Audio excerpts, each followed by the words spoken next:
ವೀಕ್ಷಕರಿಗೆಲ್ಲ ನಮಸ್ಕಾರ. ನಿಮಗೆಲ್ಲರಿಗೂ ಸ್ವರ್ಣೋಕ್ತಿ ವಾಹಿನಿಗೆ ಸ್ವಾಗತ.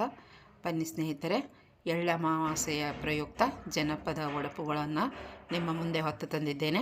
ಆ ಒಡಪುಗಳು ಯಾವ ರೀತಿ ಇದ್ದಾವೆ ಒಂದೊಂದಾಗಿ ನೋಡ್ಕೊಂಡು ಬರೋಣ. ಮೊದಲನೆಯ ಒಡಪು, ಎಳ್ಳ ಅಮಾವಾಸ್ಯೆಯಂದು ರೈತರ ಹಬ್ಬ, ರಾಯರು ತೊಟ್ಟಾರ ಪೈಜಾಮ ಜುಬ್ಬ. ಹೇಗಿದೆ ರೀ ಒಡಪು? ಚೆನ್ನಾಗಿದೆ ಅಲ್ವಾ? ಇನ್ನು ಎರಡನೇ ಒಡಪು, ಎತ್ತಿನ ಹಣೆಗೆ ಗೊಂಡೆ ಕಟ್ಟ್ಯಾರ, ಕೊರಳಿಗೆ ಹಣೆಗೆ ಗೆಜ್ಜೆ ತೊಡಿಸ್ಯಾರ, ಹೊಲಕ್ಕೆ ಹೋಗೋಣ ನಡಿ ಅಂತ ಹೇಳಿ ಕಣ್ಣು ಹಾರಿಸ್ತಾರ ರಾಯರು. ಸ್ವಲ್ಪ ತಮಾಷೆಯಾಗಿವೆ ಒಡಪುಗಳು. ಮೂರನೇ ಒಡಪು, ಎಳ್ಳು ಅಮಾವಾಸ್ಯೆಗೆ ಚೆರಗ ಚೆಲ್ಲುವರು ಹೊಲಕ್ಕೆ, ನಮ್ಮ ರಾಯರೇ ನನ್ನ ಪ್ರೀತಿಯ ಮಾಲಕ.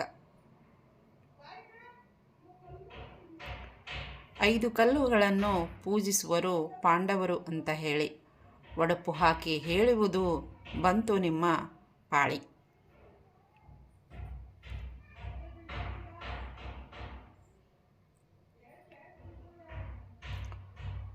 ಎಳ್ಳು ಅಮಾವಾಸ್ಯೆ ಉತ್ತರ ಕರ್ನಾಟಕದ ಹಬ್ಬ, ರಾಯರು ತಿನ್ನಲು ಸುಳಿದು ಕೊಟ್ಟಾರ ಕಬ್ಬ.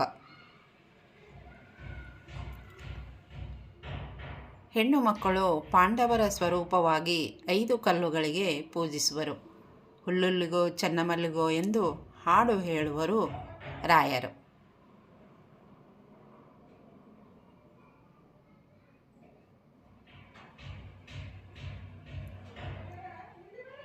ಎಳ್ಳು ಅಮಾವಾಸ್ಯೆಗೆ ಶೇಂಗಾ ಹೋಳಿಗೆ, ಯುಗಾದಿಗೆ ಸಜ್ಜಕ ಹೋಳಿಗೆ, ರಾಯರು ಕರ್ಕೊಂಡು ಹೊಂಟಾರ ಜಳಕಕ್ಕೆ ಹೊಳೆಗೆ. ಅಮಾವಾಸ್ಯೆಯ ಪ್ರಯುಕ್ತ ಸ್ನಾನ ಮಾಡೋಕ್ಕೆ ಹೋಗ್ತಿರ್ತಾರೆ ಸ್ನೇಹಿತರೆ. ಅದರದೊಂದು ಇದನ್ನಿಟ್ಕೊಂಡು ನಾನು ಒಡಪು ರಚನೆ ಮಾಡಿದೆ. ಭೂಮಿ ತಾಯಿಗೆ ಚೆಲ್ಲುವರು ಚೆರಗ, ಬನ್ನಿ ಮರಕ್ಕೆ ಪೂಜೆ ಮಾಡಿ ರಾಯರು ಆಗ್ಯಾರ ಬೆರಗ, ಅಂದರೆ ಗಾಬರಿಯಾಗಿರದ ಅಂತ. ಶೇಂಗಾ ಹೋಳಿಗೆ ಸಜ್ಜಿ ರೊಟ್ಟಿ, ಕಾಸಿದ ತುಪ್ಪ ಹೆಂಡಿ ಪಲ್ಯ, ಸಜ್ಜಿ ಕಡುಬ ಬಜ್ಜಿ ಬದ್ನಿಕಾಯಿ ಪಲ್ಯ ಮಾಡಿಸಿ ಚೆರಗ ಚೆಲ್ಲಾಕ ಹೋಗೋಣ ಅಂಥೇಳಿ ಚುಮ್ಮು ಚಳ್ಯಾಗ ಎಬ್ಬಿಸ್ತಾರ ನಮ್ಮ ರಾಯರು.